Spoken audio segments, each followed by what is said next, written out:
kasadik, ito ang bagong trabaho namin ngayon. Pinalitan ng bubong. Ayan. Balit ang bubong. Palit ng fender. Palit ng hood. At bumper may iwan. Yan lang ang may iwan bumper. Palit nitong buong side. Pinto.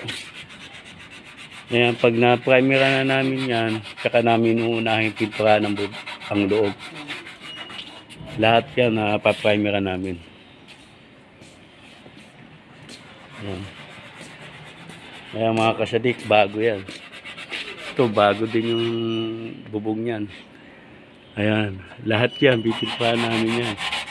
I-update ko sa inyo kapag na matatapos na, malapit na matapos. Ayan, palit yan. Ito, repair lang itong pinto. Ayan. Ito ay fiber yan. Unahin mo na para makapit ng gusto yung masilya. Kasi kung dedirekta namin ng masilya yan, bibigay ang masilya niyan, magbibitak-bitak. Kaya unahin namin yung fiber fiber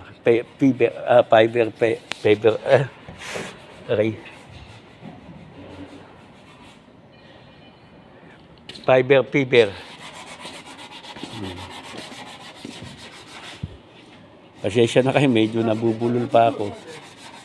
Ayan. Pero itong fiber na to, napakatigas niyan.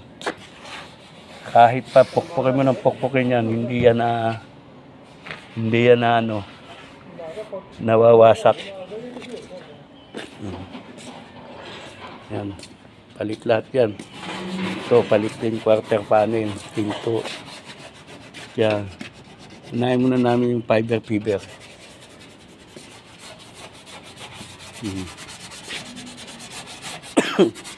Yan. Labas loob yan. Ito kasamahan ko ngayon. Oh, pogi siya ngayon. Handsome.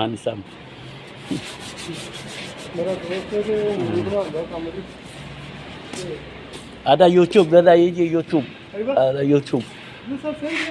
Ayo.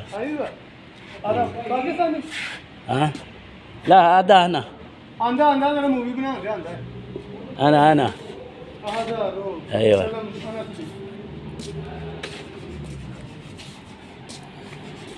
Yan. Tignan nyo naman, oh. Halos tinanggal na lahat ng loob niyan.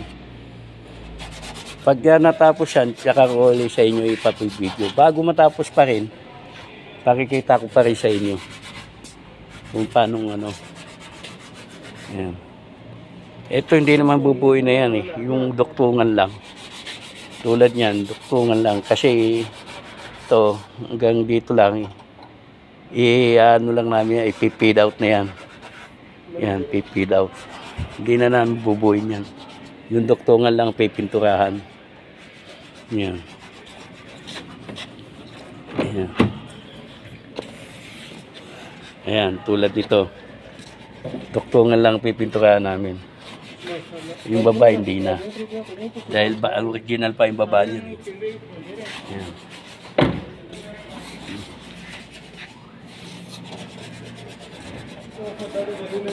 Ayan. Ito yung duktungan din. Ayan, duktungan din yan. Ayan, duktungan din ang pipinturahan lang. Ayan. Hanggang dito lang kulay niya. Tapos yung clear niya hanggang dito. Tsaka namin ipipid out. Yan ang diskarte niyan sa pagpipintura. Hindi maalatang may duktungan. Hanggang dito na lang mga kasadik muna, ha. Ako'y muna, magliliha. Okay, bye-bye.